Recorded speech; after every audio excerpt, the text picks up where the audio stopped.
Hey guys, Garner here checking in with you. How you doing today? Just wanted to share with you the progress I have on my 10-day fast. That's right, 10 days without food, only on water and liquids. So anyway, so where am I right now? Today is day number 4.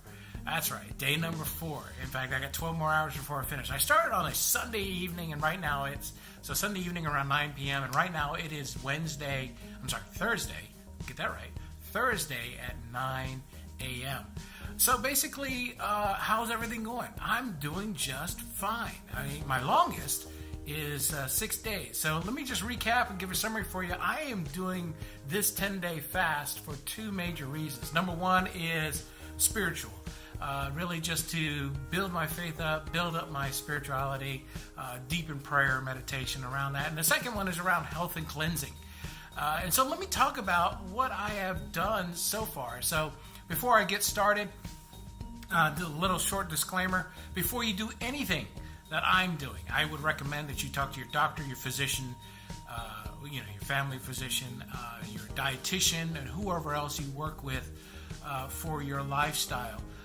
Make sure you do a lot of research and find out if that is really what you want to do. So first day, I did a 24-hour nothing fast, which means no water, no food for 24 hours, so 9 p.m. to 9 p.m. And that was really to jumpstart this fast, which it really did for me. And again, I don't recommend that for anybody unless you're being monitored and things like that. The next is went ahead and focused on liquids and my vitamins and my electrolytes. So what am I doing for electrolytes? I'm taking let's start off with the multivitamin. I also take apple cider vinegar. So multivitamin and apple cider vinegar are my staples on a daily basis. Also, from an electrolyte standpoint, I use New Salt for the potassium. That's right, New Salt. You know the salt alternative that you can buy at the store? It's potassium chloride. So I put a little bit of that in a small dish, and I follow that up with some Himalayan salt.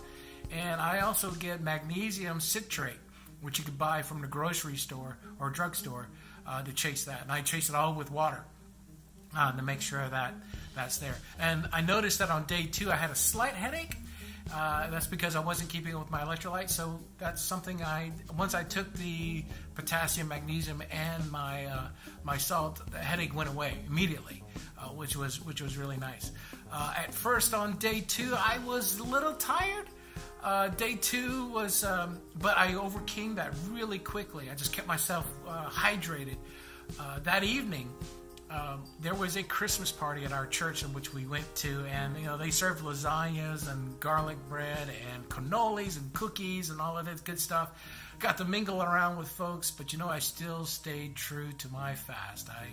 I denied myself the luxuries of that, so which was really, really good, which is, again, a plus from our spiritual side from that. My wife also, the funny story is, at the beginning of this journey, my wife, she had breakfast for dinner one evening. She's on a low-carb diet, and she made eggs and bacon in the evening. And oh, my goodness, that bacon smelled so good. I wanted to eat bacon.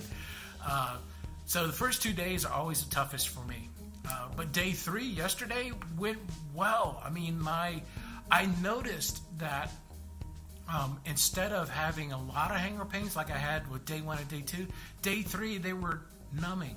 They weren't top of mind. They weren't in front. I wasn't having these pains in my midsection, which is really good. And this morning is the same thing. It's a rumble, but that's about it. The hormone, and I can't remember the name of the hormone, but the hormone actually is dropped. The hormone that actually makes you hungry or makes you feel like you're hungry has dropped tremendously, and which is really, really cool. And there are people who say that after 4 or 5 days of fasting, they're no longer hungry, which is really good. So let me talk about the fluids that I'm doing. So I'm drinking a lot of coffee, a lot of green tea, and a lot of water. Let's put it about 40 ounces of coffee. I know that's a lot of coffee. But the caffeine is an appetite suppressant, so that's a big plus. And again, nothing else, just black coffee. Same thing with the green tea. Nothing in the green tea, just the tea itself, which is really nice. And about 40 ounces of water. That's about 120 ounces of liquids. And I do that between the hours of 11 and 7. So I'm doing intermittent fasting with water. Now, you don't have to do this, but I'm trying it out. because I want to give my body the maximum amount of time to recover. So I'm only drinking fluids in the 8 hours designated. That's 11 in the morning until 7 at night, and that's it. I drink my coffee and tea in the morning, and then after 3 o'clock, it's only water.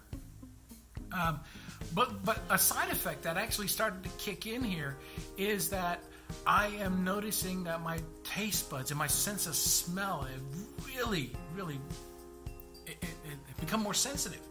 I've got my normal coffee that I drink and I have my normal tea. I haven't changed any brands for this.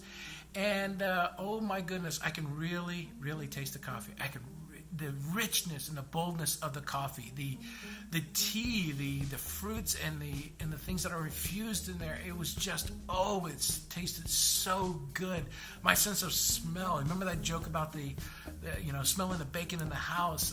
This morning I went to I had Bible study with a good friend of mine. We went to Rudy's Barbecue and had our Bible study there. And he usually eats breakfast tacos, and I just sat there and watched him eat, and the smell of the barbecue just really filled my nostrils up, and it was a great experience. Now, of course, I wasn't tempted. That's the key thing. So I'm still holding true to my... so it's another, again, notch up for my holding back and self-denial on that spiritual side. So, guys, one other topic that is not popular when you start talking about fasting and things like that, and am I being regular?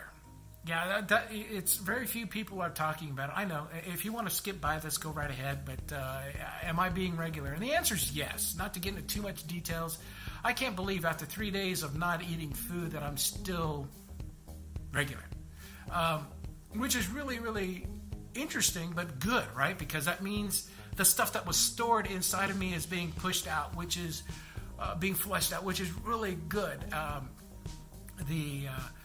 That is important for me because I know that it's working. I know that I'm back in ketosis. My body is in fat burning mode right now, even though when you're doing an extended fast like this, I'm not using my little exercise bike back there. You're not supposed to be exercising when you're doing a long-term fast because you don't want to break down your tissues or your proteins in your muscles to produce sugars or energy for your body. You want the fat to be it. So when you're doing an extended fast, they say it should be a restful fast, which means you're not going to be walking, you're not going to be running, you're not going to be exercising. You should be at rest during your long-term fast. Now, I know there's a lot of people out there who say you should be exercising when you fast. Well, let me just tell you what my progress is. I started off at 227 pounds on Sunday. That's right. On Sunday, 227 pounds. Today, I weighed myself. Again, same part of the day. I always weigh myself first thing in the morning when I get out of bed.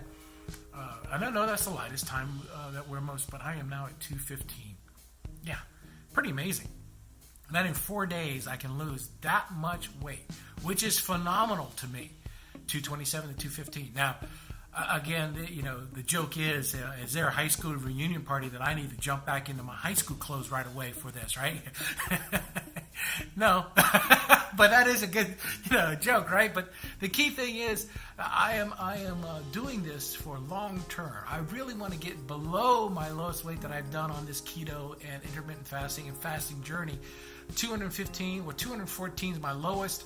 I am at 215.5, and so I cannot wait to get below that. And I know I will on this 10-day journey. So what I'll do is check back with you guys in a couple of days to let you know where I am.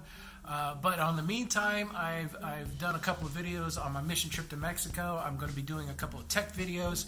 So I appreciate you guys all support on that. And so like for example, I'm going to be the new Sony headset that just came out. It's supposed to be one of the best noise canceling headsets that are out there. Compare that with with my other QC35 Mark II Bose headsets. It's supposed to be the old king of noise canceling headsets, which I won't spoil it for you, but you'll see why I like the Sonys. So anyway, guys, hopefully you're having a great day. We'll check with you in a couple of days. Thanks for all your support. If you like what you see here, hit that like button. If you got any comments, please let me know down below. Have you done an extended fast? How does it feel? Where are you at if you're currently doing? And if you like what I'm doing, hit that subscribe button, please. I'm always looking for new friends to join me on this journey. So until then, guys, we'll talk to you soon. Peace.